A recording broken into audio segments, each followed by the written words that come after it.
Good morning and welcome to the University of Adelaide for this special event.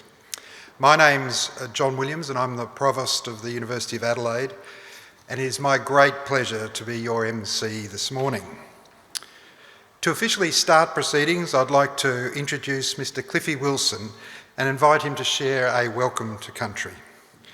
Cliffy Wilson is a Kaurna, Narungga, Ngarrindjeri, Ngarrindjeri and Arrernte man. He's a cultural educator and he's spent many years showcasing his culture locally, internationally and nationally as well. Cliffy's a great friend of this university. Thank you, Cliffy.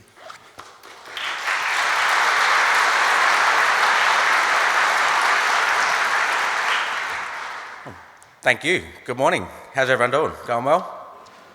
That's good to hear. Well, as always, before I get into a welcome to country, I'd like to take the opportunity to say what an honour it is for me to be here to be able to represent the Kaurna community, the traditional custodians here at the Adelaide region, but also to stand up here to represent my family, which I'm a part of the first generation of my family, to be able to relearn Kaurna language and connect back with culture. And then I'm very fortunate to have a platform on a daily basis to showcase that language and culture through an organisation by the name of Kumakaru Cultural Services. So Kumakaru in the Kaurna language, it translates to one blood, as we represent many different Aboriginal groups, not only in South Australia but across Australia, but a lot of our work is done predominantly down here on Kaurna country. So I think it's only right that I welcome you in the language of the Kaurna people to start things off. So I want to start with saying, Yankana Miana, Ngā Mani. Mani. Ngā Ngāri Cliffy Tunku Manaitcha Wilson. Ngā Kaurna, Ngarrindjeri, Narungga, Ngarrindjeri, Arrernte Miyu. Mariwichanga Kaurna Miana, Nalo Tampandi, Nalo Gani Yatanga Tikandi. Nai wanga di mani the budigani yatana, Naichu yukandalia yakandalia, Naichalia. So to translate that, ladies and gentlemen, as mentioned, my name is Cliffy Wilson, but down here in Kaurna country, my two traditional names are Tunku and Manaitcha. So as always, I'd like to take a moment to explain about those names so you all have an understanding of what they are and what they mean to me. The first one, Tunku, is my individual totem. So our totems can range from native plants and trees, native animals, or even some of the tools and artefacts that we've created over time. And our role is to then become the protector of whatever that may be. So I was given an animal, so just a few rules that I have to go by. I can't hunt, kill, or eat that animal. And if I was to see it sick or injured, I'd have to help nurture it back to health. But I always say, when I was having a discussion with my elders many years ago about getting my totem, we forgot to sit down that night and talk a little bit about my safety, because they thought it was a good idea to give me Tunku, the king brown snake, one of the most dangerous animals in the country. So yeah, I feel like they kind of threw me under the bus with that one, so thanks for that, I appreciate it. No, look, I always like to have some fun with that one. However, Manaitcha is my birth order name, so when a mother on Kaurna country has given birth to children, all those children are given a birth order name, and Manaitcha for me, it translates to the fourth born and male of my family. So my family are proud Kaurna people from here in the Adelaide Plains, and we're also proud Ngarrindjeri people from back on the lower lakes of the Coorong. But I also have very strong family connection to the Narungga people on the Yorke Peninsula, the Ngarrindjeri people heading out to the mid-north of South Australia, and also the Arrernte people in the Northern Territory up in Alice Springs. I'd like to say welcome to all of you to today's event, and maybe recognise that we are gathered on the traditional lands of the Kaurna people. I'd like to recognise this area specifically, the Adelaide CBD. For many years it was a very significant area for the Kaurna people, which we still refer to today as Tarrndanyanga. So Tarrndanyanga is made up of two words in the Kaurna language, and it was a way for our people to pay respects to two things that were very significant in our culture. So I'd like to take a moment to teach you both of these words, and if you could say them today, that would be awesome. So the first word I would like to teach you is Tarrnda. Can we say that one? Beautiful. So Tarrnda is the big red male kangaroo, and it's a totem down here for the Kaurna people. And we also believe that Tarrnda had given us our law down here on Kaurna country. But the second half of that word is Ganya. Can we say that one? Perfect.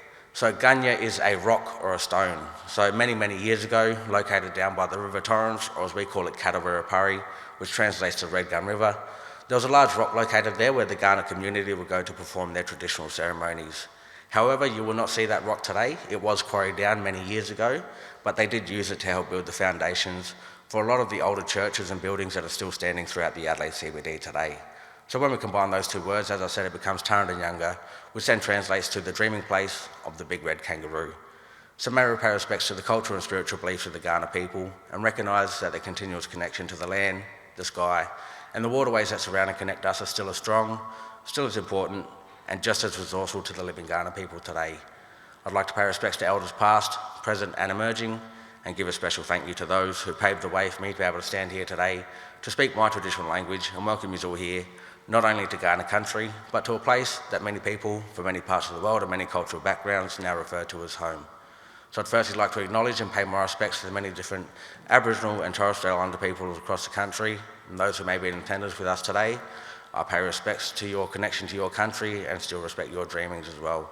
But also want to recognise and pay my respects to the many different religions, traditions and cultural backgrounds we have across the country of Australia today. I'd now like to finish off by saying Ngāchalia and Nakada. So Ngāchalia in the Kaurna language means thank you. So thank all of you for your time, your attention and respect while I've been up here speaking. I really appreciate that.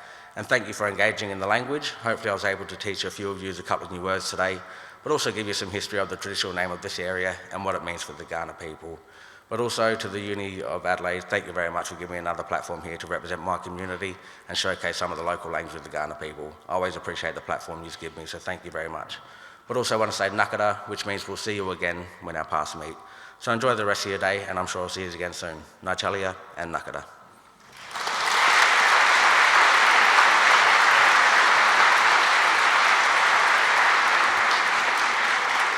Thank you, Cliffy, for your generous welcome.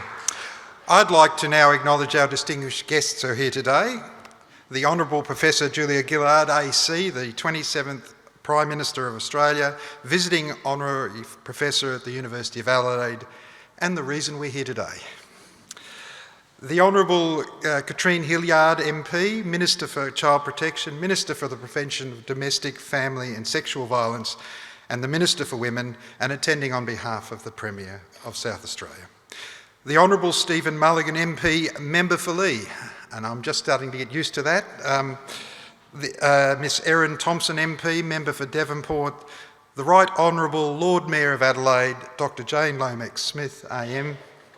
Senator Marielle Smith, the Senator for South Australia.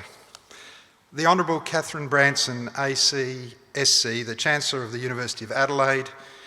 Miss Pauline Carr, the Chancellor of Adelaide University.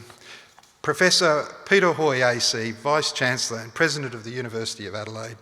Members of University Council, colleagues, students, alumni and friends of the University of Adelaide. Welcome and thank you for joining us here in the Bonython Hall. Before I ask the Vice-Chancellor to personally welcome you all to the University, some points of housekeeping before we begin. First, the bathrooms are located near the front entrance and accessible bathrooms are available through the eastern door. Our staff at the eastern door will help you and assist you if needed. In the very unlikely event that we need to evacuate this building, please follow the directions of our staff. I would now like to invite the Vice-Chancellor and President, Professor Peter Hoy, to say a few words. Vice-Chancellor.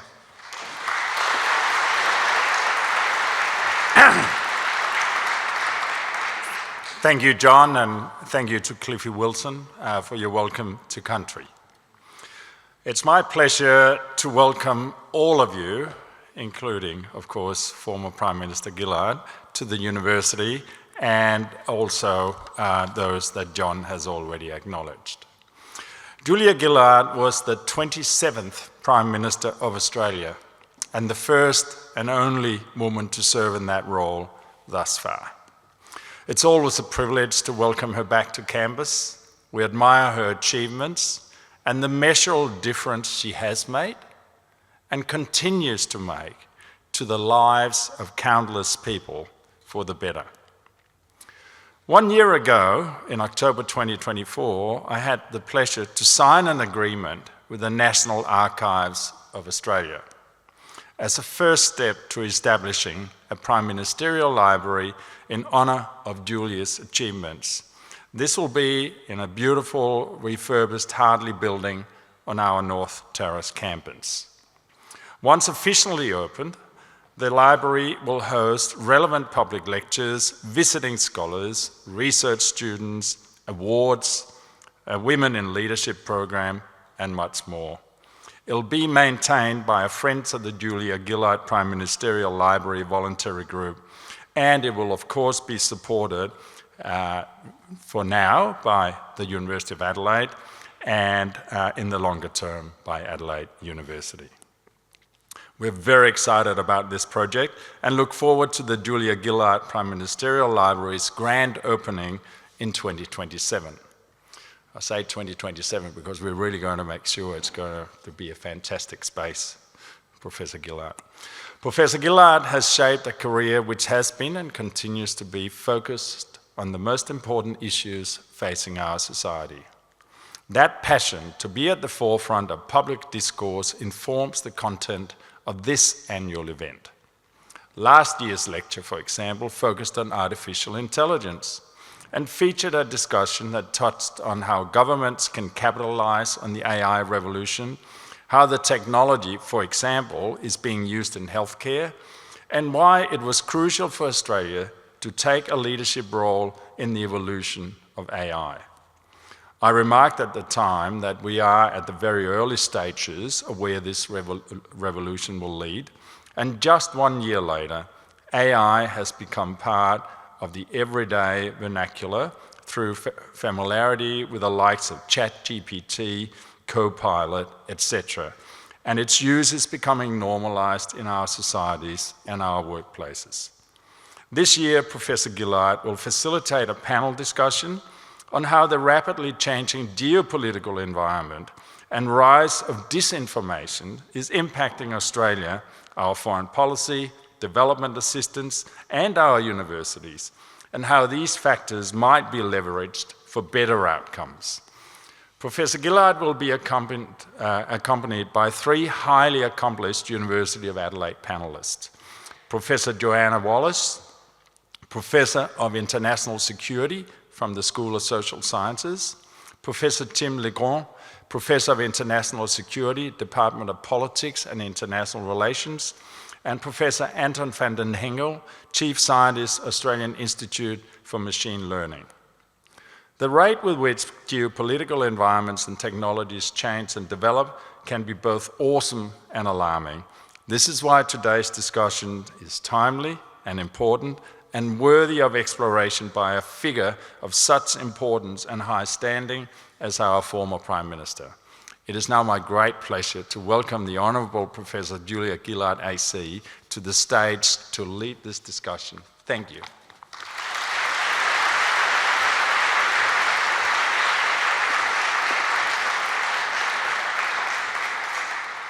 Thank you very much to the Vice-Chancellor for that introduction. It's great to join you all again here in this beautiful place. I'd like to thank Cliffy for sharing that welcome to country, and I acknowledge that we're meeting on the lands of the Kaurna people and pay my respects to their elders past and present. Let me also acknowledge the Honourable Catherine Branson, the Chancellor of this university, the members of the University Council and university staff, my very good friend and also Senator for South Australia, Mariel Smith, the Honourable Katrine Hildyard, who, as you've heard, is basically Minister for everything, the Honourable Stephen Mulligan, Member for Lee, thank you for your service to this great state, Erin Thompson MP, Member for Davenport, the Right Honourable Lord Mayor of Adelaide, Dr. Jane Lomax-Smith, and I'd also like to acknowledge I've got some family members in the audience, one of whom is a university staff member. It's always such a pleasure to return to the University of Adelaide each year for this event. I have such fond memories of my time here as a student. Here is where I began not only my higher education journey, but also taking my first steps as a political and policy activist.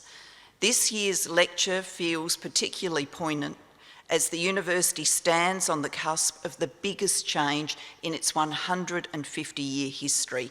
And I know that change can be difficult, and this is a huge one. Merging 2 amazing universities is no small feat, and I want to acknowledge the tremendous amount of work being done by staff, by students, and by the wider university community. 2026 will be the dawning of a new era as Adelaide University begins its life. While understandably, right now, the focus is on all of the internal changes that need to be made to bring the merger to life, we must not lose sight of the strategic opportunity the merger creates in a rapidly changing world. Today, aided by a knowledgeable panel of academics from this university, we will be canvassing together the big trends shaping the future and what it means for the role of universities. There is no way of lifting our eyes and looking at the planet we share without being confronted by truly alarming images of conflict, violence, political polarisation, and the effects of climate change. Indeed, you only need to visit the beaches right here in South Australia to see firsthand the concerning environmental and health impacts of our warming world. At a time when major sectors, including health, scientific research, and education, desperately need increased resourcing and effective global partnerships, we instead seem to be increasingly stuck in a doom loop of reduced resources and global architecture smashing.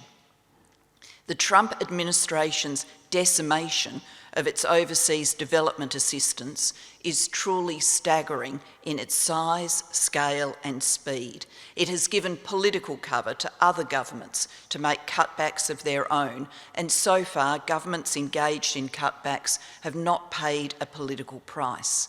The cuts are having a devastating impact on the world's poorest, with entire programs dedicated to education, vaccinations, maternal health, and emergency food wiped out.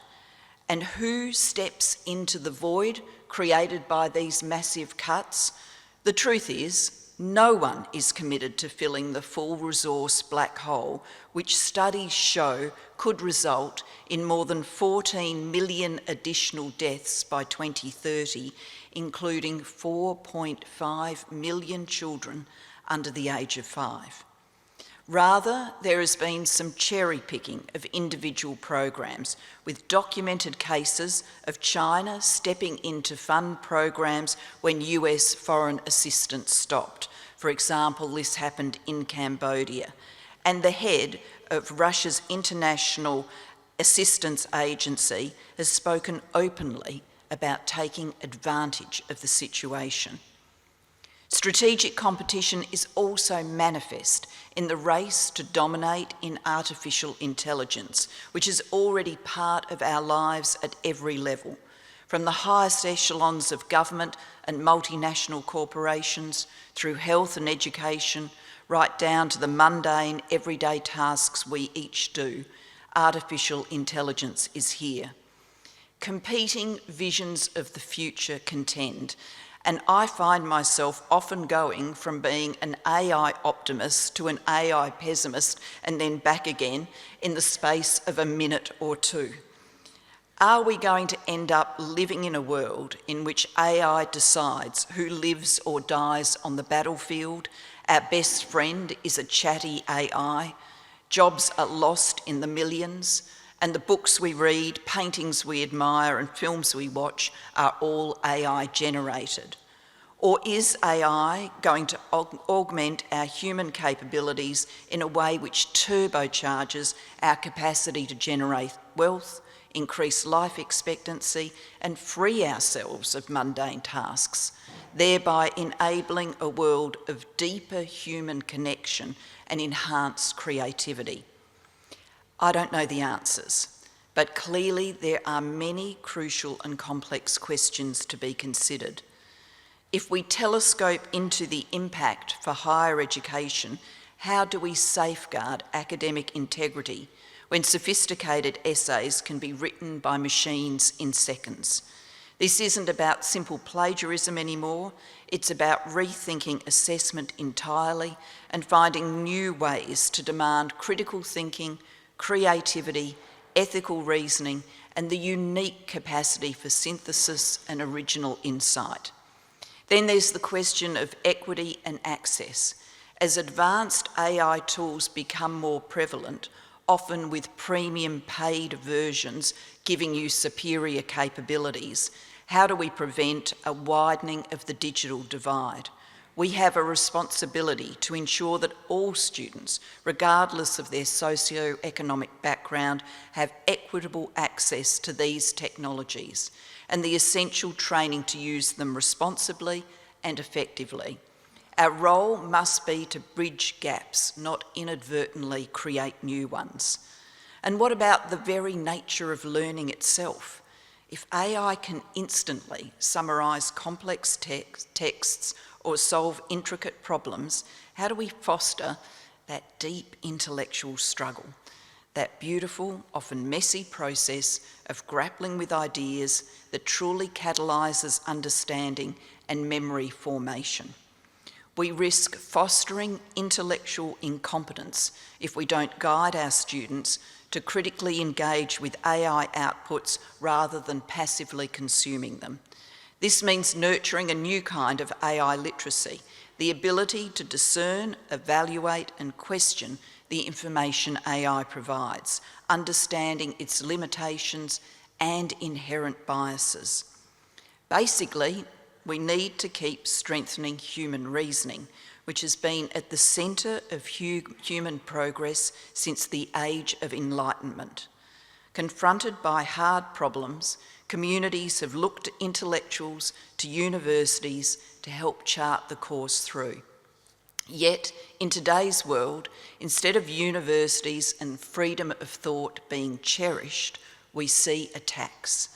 In the US, some of its oldest and finest institutions are being targeted in an unprecedented assault on academic freedom by an administration seeking to exert extraordinary influence and control.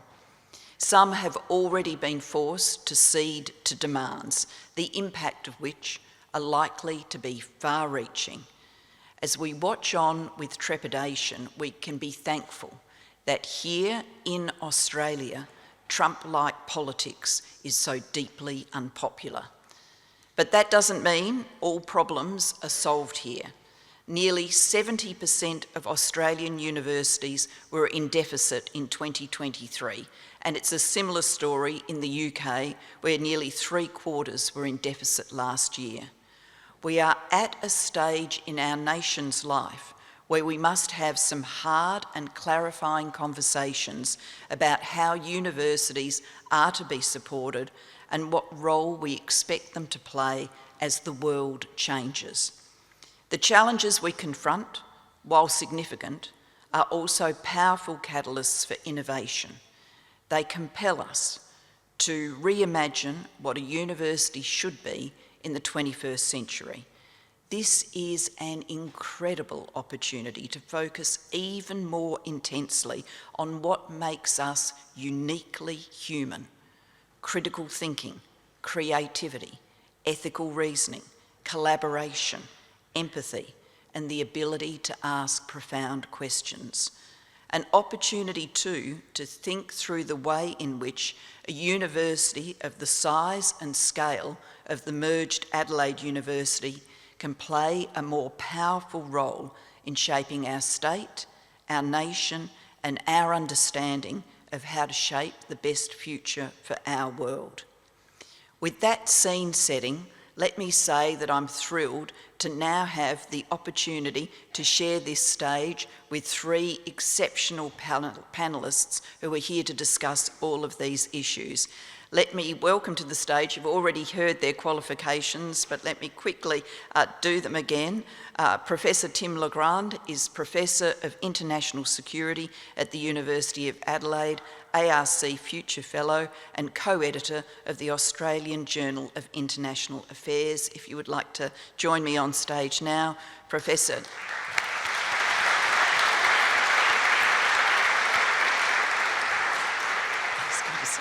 Professor Joanne Wallis is Professor of International Security and Research Director of the Stretton Institute's Security in the Pacific Islands program and a non-resident Senior Fellow of the Brookings Institution in Washington, DC.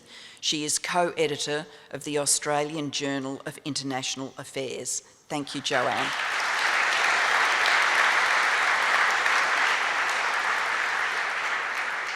Professor Anton van der Hengel is the Chief Scientist at the Australian Institute for Machine Learning and Director of the Centre for Augmented Reasoning. Thank you, Anton.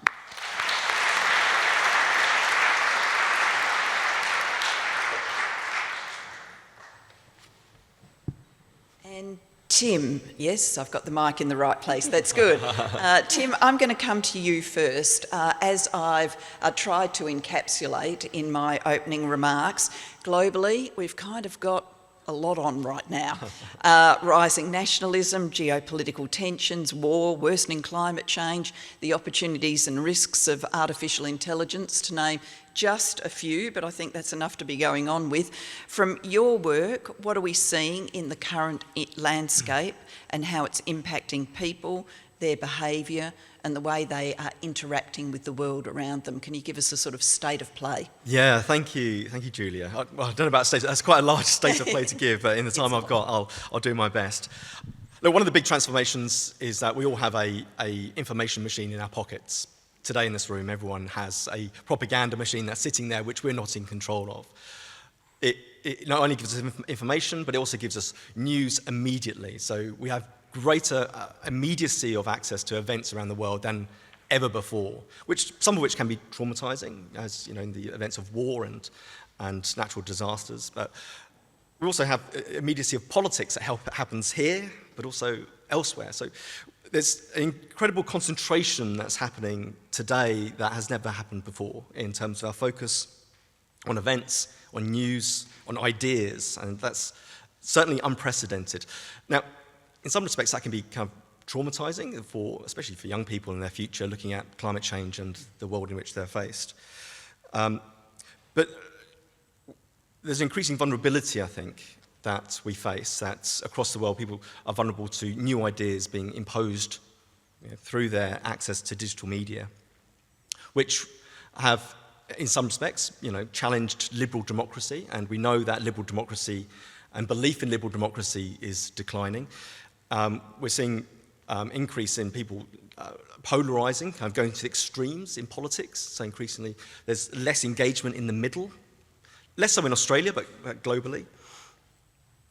And we're seeing traditional news media losing out. Traditional news media, it's expensive, it's slow, you need to pay journalists, and the immediacy of digital news is vastly outstripping them. So you've heard the expression, the marketplace of ideas, of course, and in the marketplace of ideas, traditional news is expensive and it costs. And it doesn't get the eyeballs that free, immediate, non-traditional new outlets that don't pay journalists, that perhaps use AI to generate new stories or whatever. So there's an imbalance already in our access to information, and increasingly people are becoming exposed to ideologies which challenge our traditional, perhaps you might say taken for granted faith in democracy. So here in Australia, there's various surveys that look at the public's faith in the federal government. One looked at and measured the Australian public's faith in the federal government in 2021 and found around 44% trusted the federal government to do the right thing. That survey ran last year, and that dropped by 11% to 33%. That's one survey. Now, that's a dramatic decline, but it also matches declines we see across the world, where people are increasingly looking elsewhere for to guide them through life. Government, being a traditional source of authority, has declined generally. And so what we're generally seeing is that people are looking to alternate sources of authority on what to do in, say, a pandemic. So rather than listening to experts and to government, they'll perhaps go on to their favourite influencer on Instagram or TikTok, which are increasing as sources of news. So declines in trust in government are apparent. And people are also moving further to the extremes as well in terms of their support to the far right. Australia is actually pretty good, I think, generally. But in Europe, we're seeing huge shifts, especially in young people, moving towards their supporting far-right groups. I think a survey last year found that 21% of young people in Europe would support, in the right circumstances, an authoritarian leader. So in terms of the scene setting, we're seeing some pretty serious events and shifts in ideas, and the most serious of which, I think, is a decline in faith in democracy, which I think we've perhaps been taken for granted for too long. Well, thanks for painting that picture, and I would note it's not just influencers you could get bad pandemic advice from. You could get it from Robert Kennedy Jr. in the US as well. So a big problem there. You've pointed to the fact that Australia is in a bit of a better situation, and I think one of the things that puts us in a better situation is compulsory voting, and long may that be a feature of our democracy, because it does, by its inherent nature, kind of mainstream your politics because everybody votes. But is another potential protective factor the government's policy to ban social media for children under the age of 16, which is coming into force from December? How do you see the impact of that?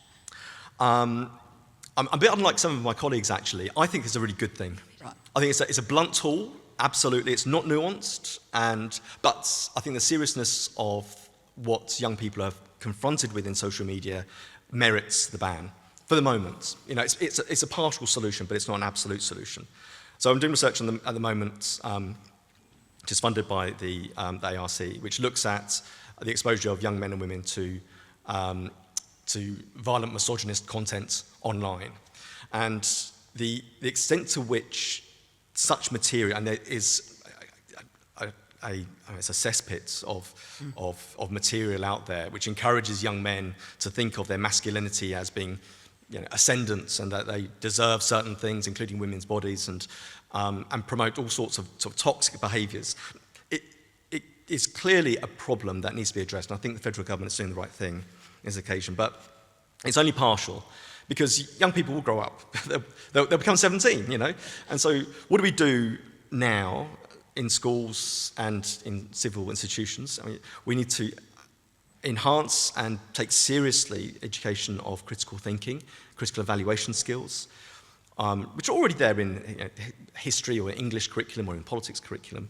But we need to give young people very much and equip them with the skills they need to contest ideas which are radical or confronting or even violent. So I think that's one thing. I think the federal government is too far away. I think I'm British, and it's a tiny island, and, you know, engagement isn't that difficult when you've kind of got a 3-hour drive in any direction from London to get to 80% of the population. But Australia's a big country, as we all know, and I think the federal government being in Canberra hasn't enough purchase with young people's lives and the general public's lives in the region. I think there needs to be a lot more visible engagement, transparent decision-making, you know, participatory processes where young people and beyond are invited in to see how decisions are made. And that perhaps goes against, you know, some of the traditional ways things are done. And we know that politics is messy, and it's not a nice, clean policy cycle that you go through, and, you know, you don't need me to tell you that.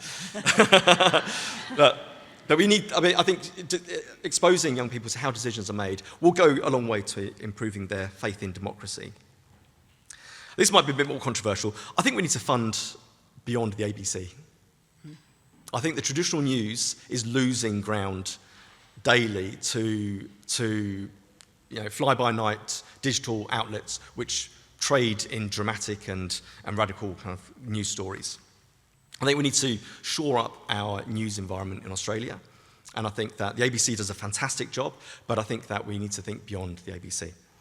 I've got other ideas, but I think I'm speaking too long, and I've got learned colleagues who've got other things to say, so I'll leave that there. That's an idea to think about, funding beyond the ABC, something to think through.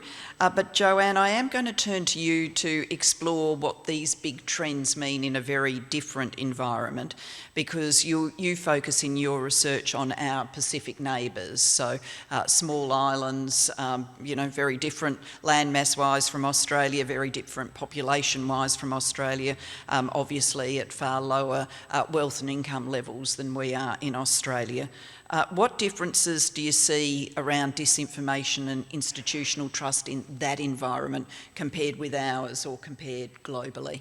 Well, thank you. Actually, I can pick up on quite a few of the suggestions that Tim made, because you can see a lot of those dynamics are very different in the Pacific. In the Pacific, the government is very close to you. They are, for the most part, except for Papua New Guinea, very small states. You have a much more close personal relationship with your Member of Parliament. They're much more accessible.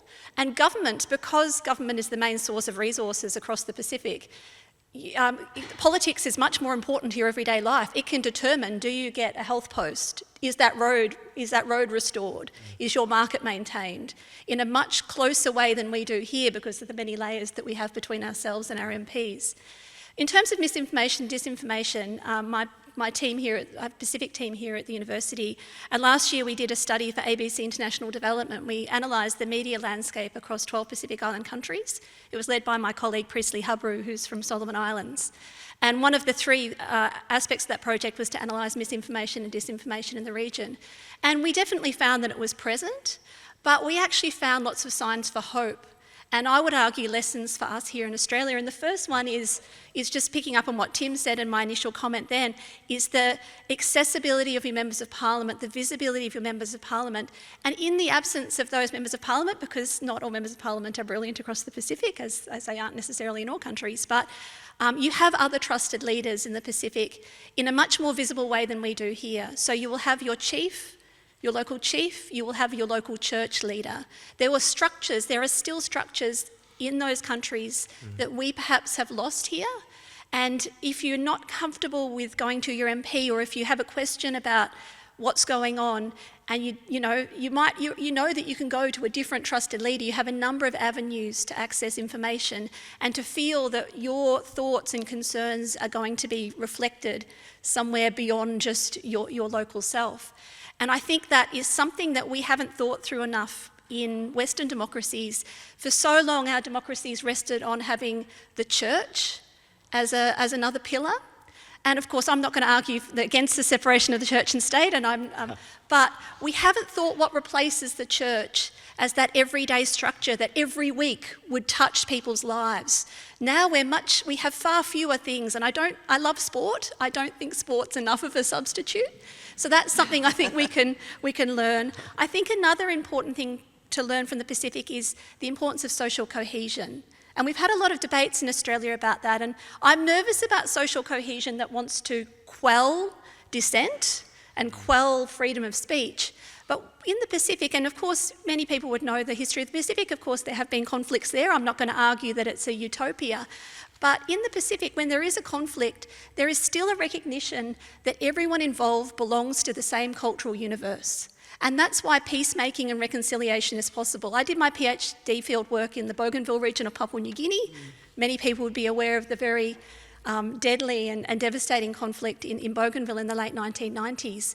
But what they've been able to do to reach peace there has been quite remarkable. When you think that almost 20,000 people out of a 200,000 person population were killed as a result of that conflict, 20% of the population were internally displaced. They have managed to achieve and sustain peace now for 20 years. And it's because there was that understanding that there is more that brings us together than drives us apart. And I think that we could learn to have those conversations more in Australia about, we are a huge multicultural country. Let's look at what we can, let's not quell, and I don't want to dispel, I don't want to put down any cultural differences. Let's acknowledge those differences, but let's look at also what brings us together as a nation. And I think that's again something that in the Pacific, misinformation and disinformation has far less traction because people have that basic sense of cohesion and trust that makes them question that misinformation and disinformation. I mean, journalists would tell us during our research, there might be a story that goes on social media that is clearly, that to a knowledgeable person thinks that's complete rubbish. But pretty quickly it's dispelled. People ring each other up and say, did you see that? Is that true? And because there is that cohesion and sense of trust in leaders, it's very quickly the person who says it apologises, and it's not an issue anymore. I think putting together the two perspectives you've brought, I mean, the difficult question is really the how question, isn't it? Because in an environment of very fragmented media, which you've pointed to, declining trust in government, how you get the purchase into the community to rebuild trust structures the way that you're talking about. That's the sort of $64 question, isn't it? And in defence of members of parliament, it's not many people in Australia who would open a statement with those words, in defence of members of parliament. Overwhelmingly, it's, there are, people who are members who aren't working as hard as they should be, just like there are people in every profession. But overwhelmingly, members of parliament take very seriously and spend lots of time engaging with their communities, being available, meeting with people, attending community events. And I think any one of them up here would say it is hard to get that exposed more broadly than the people that they've been able to see and touch, because media, whether it's social media or traditional media, is not interested in, sort of good news stories or stories about an MP doing their job. They're just not flamboyant enough, polarising enough for this age. So just very briefly on the how question, how to rebuild trust. I think there's two elements of it. I think the comment that I was making about the collapse of the social structures and the opportunities for MPs. Now, I have 3 young children, so I'm quite involved in the community, and our local member of parliament came to the season cricket launch the other day and gave some words. My kids are also scouts. Our local mayor comes to the Scout presentation ceremonies. But if you're not involved in those kind of structures, you have very few opportunities. Those MPs can't reach you. So it's thinking about how we can build those social structures that give people a sense of belonging, but also give them those centralised opportunities to engage with their MPs. The more ambitious answer, if I was PM for a day... Do you want me to ring Albo and The more ambitious answer is I was a lawyer in my previous life, and I wrote my first book about constitution making and the role that public participation can play in constitution making. I would start an ambitious constitution making process in Australia. Our constitution was made in 1901 when Australia looked like a very different place. It was made by middle-aged white men who are still here, of course, and we love them, but there are a lot of different... Not the same white men, no. Yeah, true. They'd be very old. We won't dig them up. But there are a lot of different people here now, and I think that the voice referendum was a bit of a wasted opportunity for a broader conversation about what Australia is now. I voted for the voice, of course, but I think it might have had more success if it had been wrapped up in this broader debate about who are we, how do we imagine ourselves, and how do we imagine ourselves in the world. And a constitution-making process is a great opportunity for that, because you can have citizen juries and other opportunities where people can come in and say, what do we want to be, who are we? And you build understanding. I cited Bougainville before. Bougainville had an incredibly participatory 5-year constitution-making process where they brought previously, people who were in combat with each other not long before into rooms, and they had conversations about what should Bougainville look like?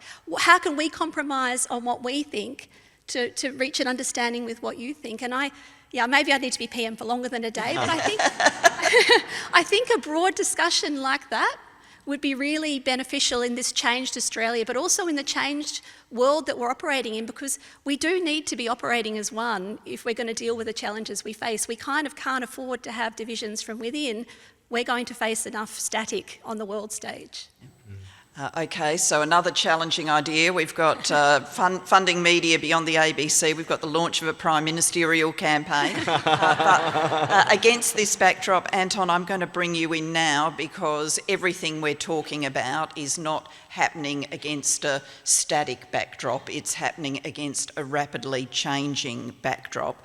The lecture and discussions last year focused on AI and the challenges and the opportunities, but the 12 months between now and then, yes, it's a year, but given the rate of change, things have continued to change very rapidly.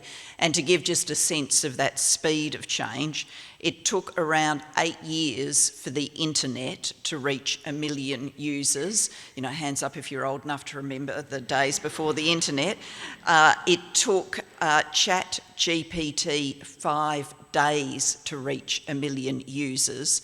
And Sora, the text-to-video application, has reached that benchmark in less than 5 days. So I think that's giving you just a sense of the speed.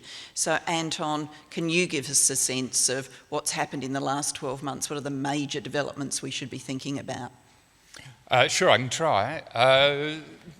There has been a whole lot happening, and the pace of change is not going to slow down, I'm afraid.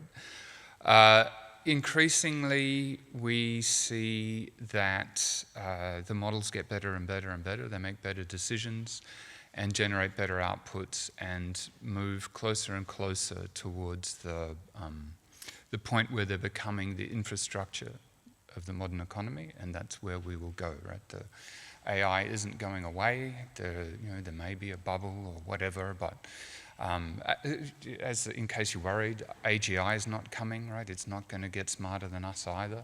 Do you want to just explain AGI? Artificial general intelligence is the idea that the models will get smarter than we are, and there is one version of that where they start to write their own code, and they're better at it than we are, and thus that they start programming themselves, and we wind up at the Terminator very quickly under that scenario. Okay, and that's a problem. Yeah. And the OpenAI share price is really based on that hypothesis, right? Them and Anthropic and a few others are predicting that they will reach AGI relatively quickly and that they will sell virtual workers at about $2,000 a month into industries all over the world, thus justifying their incredible share valuations. As far as I'm concerned, that's very unlikely. But what will happen is that AI will continue to grow in utility to the point where it's not, we can't back our way out, right? We kind of lived through this process with the internet. When the internet first started, I was one of the first million users. We had this idea that we all had to get an internet education and we're going to run courses and we're going to figure out what to do, and now every child knows how to use the internet better than I do. And we don't teach people how to use the internet. It's just part of how we work. That will happen with AI, and in doing so, it will, with reference to what we've just been talking about, national boundaries matter less and less through that process. You are buying taxi rides from Uber, which lives in Seattle, but most of the money, I think, goes to the Cayman Islands. 25% of everything you give to Uber goes through the double Dutch-Irish tax process to the Cayman Islands. Most of our information flow is controlled by Google, Facebook, TikTok, Instagram, and whoever else you'd like to point at. I think that having abdicated control over flow of information around a society is a really serious decision that we probably should have taken collectively, rather than just on the basis of the fact that we had previously funded journalism out of broadcast advertising. That was a bad decision. We should have funded the ABC properly. And, actually I think the ABC is just joining, now you get clickbait on the ABC, so they're not exactly the antidote. So, what's happening is that AI is embedding itself into our economy, and that process will continue. And unfortunately, Australia is not really participating. We are buying our AI from the US. In the Asia Pacific, the OpenAI are going around trying to sign everybody up. OpenAI have an incredible budget to be able to go and get us all to engage in their process. China are putting themselves up as the alternative and offering free services all over the place. We need to find a way to drive our own agenda through this process, right? Through this inevitable change. And at the moment, we are spectators. So, there's a long way to go. So can I just drill into that a little bit? I am relieved that in your view we're not heading for a John Connor Skynet future. That is very relieving. But in terms of Australia being more active, not a passive receiver of all of the AI that is being generated by these super platforms overseas.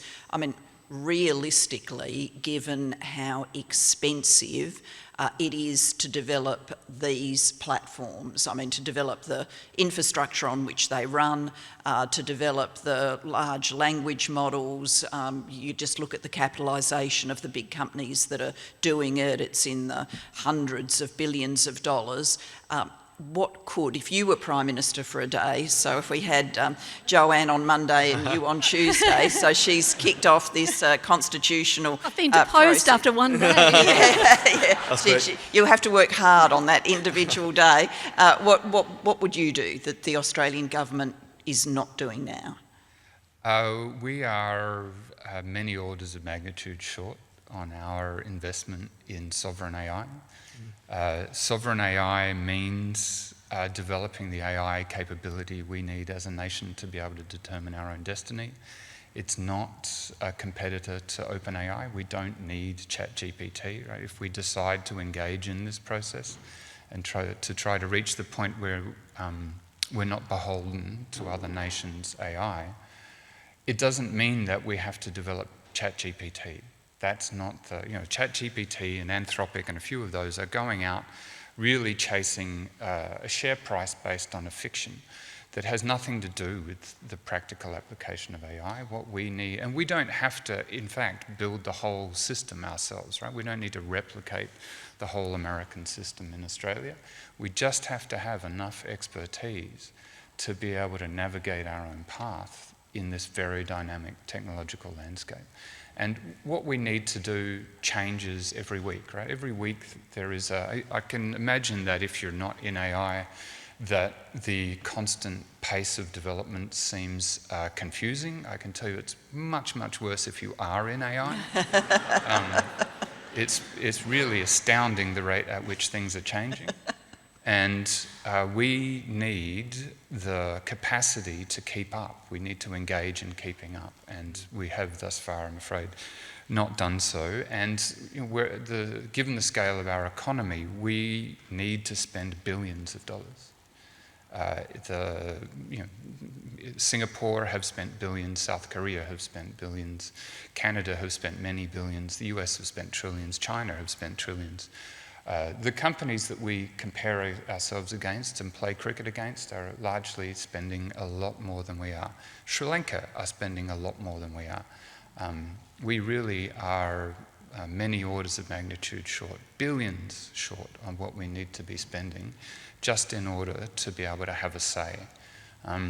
The King Canute response isn't working, right? Standing out on the beach and shaking your fist at the tide didn't work for King Canute, and standing in your office shaking your fist at ChatGPT doesn't work either, right? Complaining about it, who cares, right? The AI that we use is built in California and in China, right? They don't care.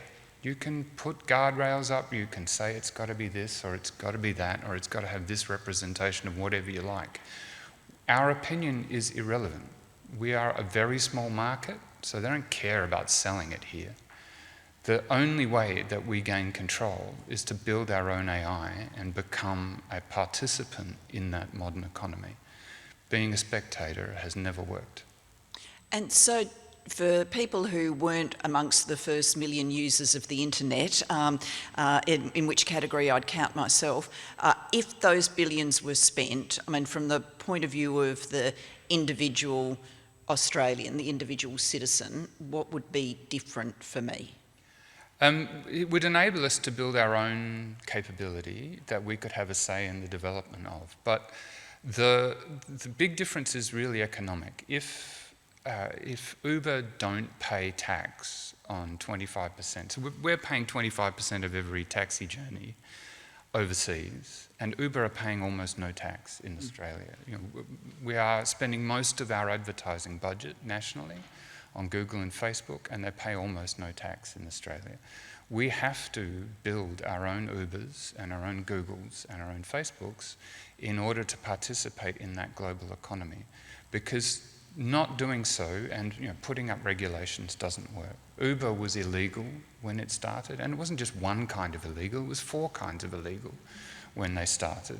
But nonetheless, they just paid the fines. Uber just paid the fines for the drivers, and they came in anyway, because it's a better model. We have to develop our own Ubers, because they're Ubering our farms at the moment, right? There are farmers in Australia running under an Uber model, whereby they're getting told what to do, and the profit is all going to companies overseas. If we don't participate, if we don't drive our own agenda, we will, we're just AI flotsam at the moment, I'm afraid, beholden to other nations' decisions. And it's not even, if we have none of our own AI capability, and we have somebody like Trump who wants to use their every lever to drive their own agenda, if they can pull the AI that's at the core of our economy, they'll do so, and they will use it as a lever to achieve whatever they want. So what we're talking about isn't control over our own AI. We're talking about control over our sovereignty. If we don't have our own capability, it's like, if the electricity system goes down, we are a surprisingly small number of days away from catastrophe. That infrastructure role will be played by AI in the future, and if they pull our AI, they will have the same level of control. And just the threat of doing so will mean that we will have to do whatever it is that they see us, sell minerals, buy their stuff, dismantle the pharmaceutical goods legislation, whatever they determine. Anyway, we need to have our own capability in order to determine our own future and drive our own sovereignty. Okay, thank you for describing that to us. I think that's really important for people to understand and think about. I'm conscious that time is growing short, and I want to come back through the panel now and focus very squarely on the role of universities, but also particularly, given we're here in a historic moment as the merger is about to come online, the role of this university in helping, our city, our state, our nation navigate through some of these challenges, and how you're conceptualising that in terms of your research work, but also what you're seeing in the student population and how the kind of offerings for the student population can make a difference. So Tim, let's go to you on that first. The Vice-Chancellor and Chancellor are here, so good time to pitch your ideas for the uni. Joanne did warn us about career-limiting questions. That's one of them. Look, our university does a number of things very well. And one of the things it does especially well, it values integrity and it values the freedom of speech that we as academics have. We are researchers, first and foremost, and our role is to find truth, to seek truth, and to not only seek it, but also divulge it. Academics have a responsibility to use a platform where we have to call out to truth, to speak truth to power.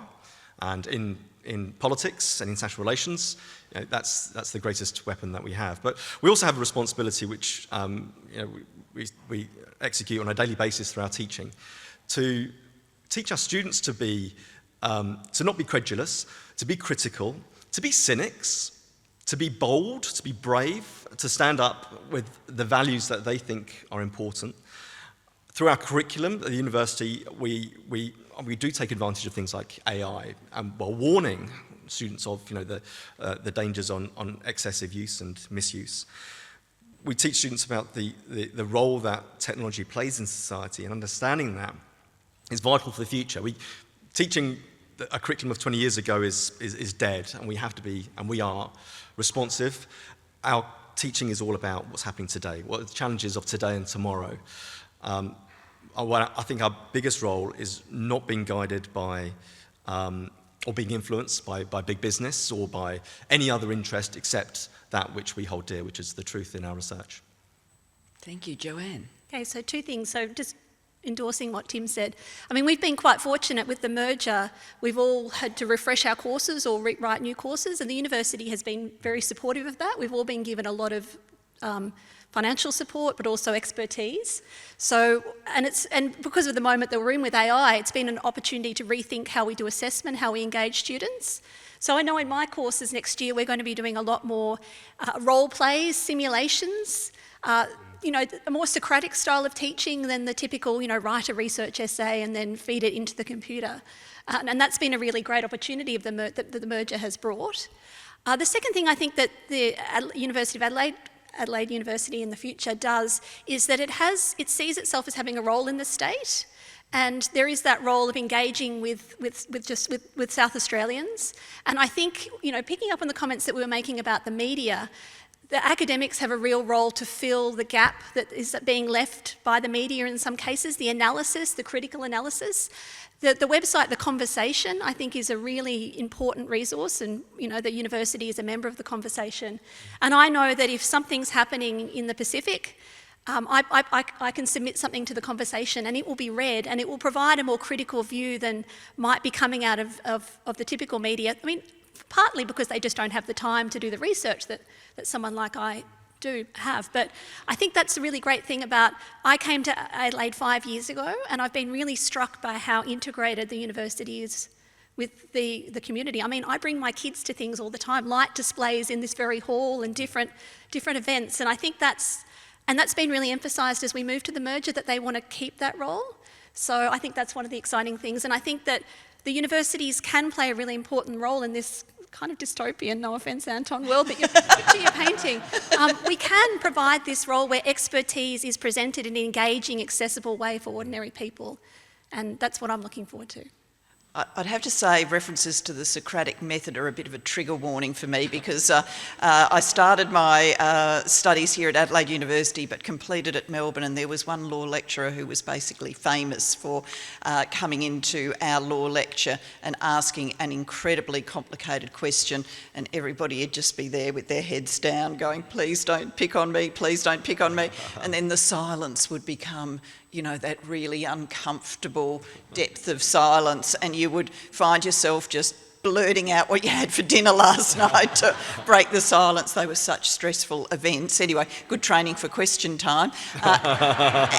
Anton, we're not blaming you for the dystopian future, but the role of universities, this university.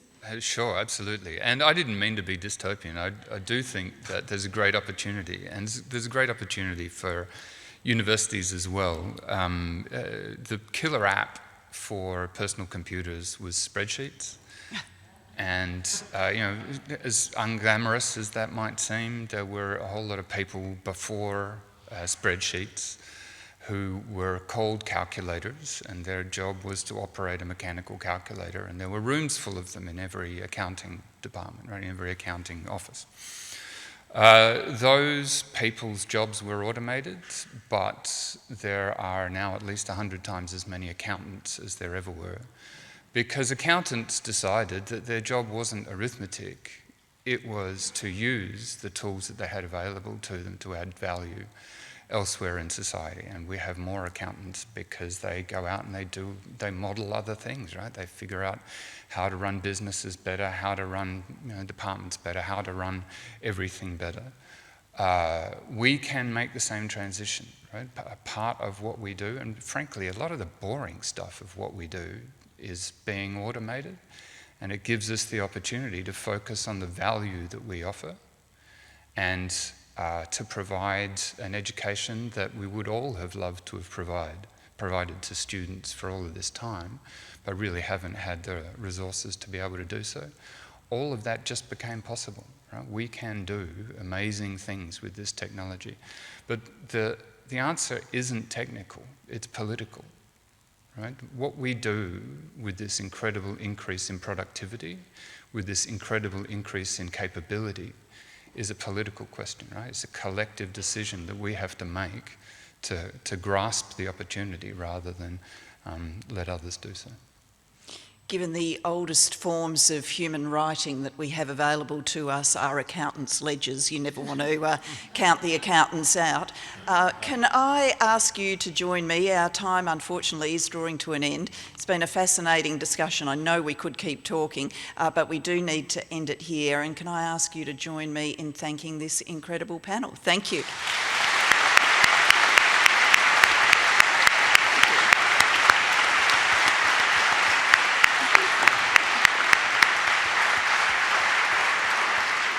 It really is for me to thank the four professors, Professor Gillard, Professor Wallis, Professor Legrand and Professor van den Hengel for their insightful provocations. We come away with some big ideas and at least one concept of a prime ministerial job share as part of the process as we will go. I'd now like to introduce one of the university's law students, Miss Jessica March, to give a vote of thanks to our guests and to our honoured panellists. Jessica is a final year Bachelor of Laws Honours student at the University of Adelaide and having completed a Bachelor of Economics Advanced in 2024. Alongside with her studies, she works as a paralegal in the Crown Counsel section of the South Australian Solicitor's Office, Crown Solicitor's Office. Jessica was recently, and I must say I was in the room when it happened, Jessica was recently named the university's 116th Rhode Scholar Elect. So please welcome Jessica.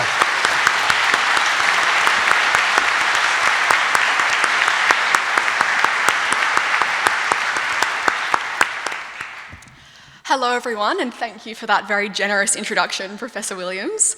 It is an honour to have been asked to deliver the vote of thanks on behalf of the University of Adelaide this morning. Now, as Professor Williams has mentioned, I am currently in my final weeks of my undergraduate law degree, and my dissertation focuses in part on the integrity of South Australia's electoral system. What that research has demonstrated to me is that whilst Australia is fortunate to have comparatively robust democratic institutions, those institutions are not infallible. As we've heard from our panellists today, the global rise in artificial intelligence, in disinformation, and in authoritarianism is a threat to our democracy and our academic institutions. Identifying and responding to those threats is a collective challenge that requires interdisciplinary collaboration and constructive debate.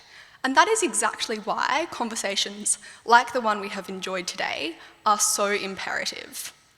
To that end, it has been a privilege to hear from a panel with such diverse expertise. Please join me in thanking our panellists, Professor Joanne Wallis, Professor Tim Legrand, and Professor Anton van den Hengel.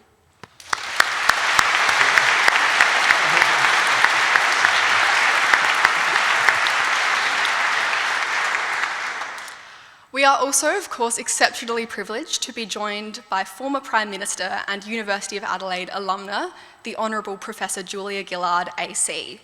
It is particularly meaningful to be able to welcome Professor Gillard back to this university in its final year of operation. Professor Gillard, like many of my peers, you were my first model of public leadership. I was 7 when you were elected PM, and I will forever be grateful to have been able to look up to such an inspiring, confident, and powerful leader. Your ongoing contributions to our national and international communities through advocacy on critical social issues, including those discussed today, continues to be a source of inspiration. On behalf of the University of Adelaide, thank you very much for facilitating today's discussion and for your continued commitment to global leadership.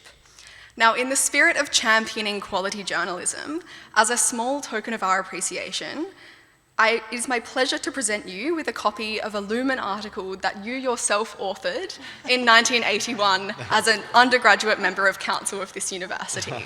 Please join me in thanking Professor Gillard.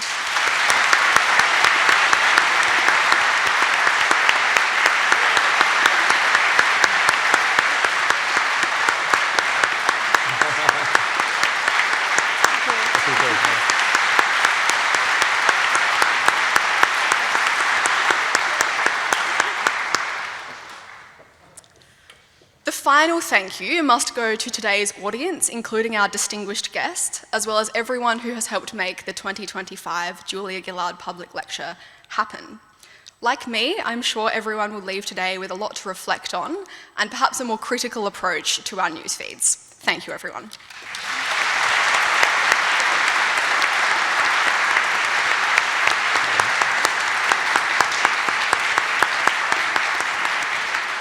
Thank you very much, Jessica. I too look forward to reading her honours thesis because I understand she's filleting a report I did for the South Australian Government.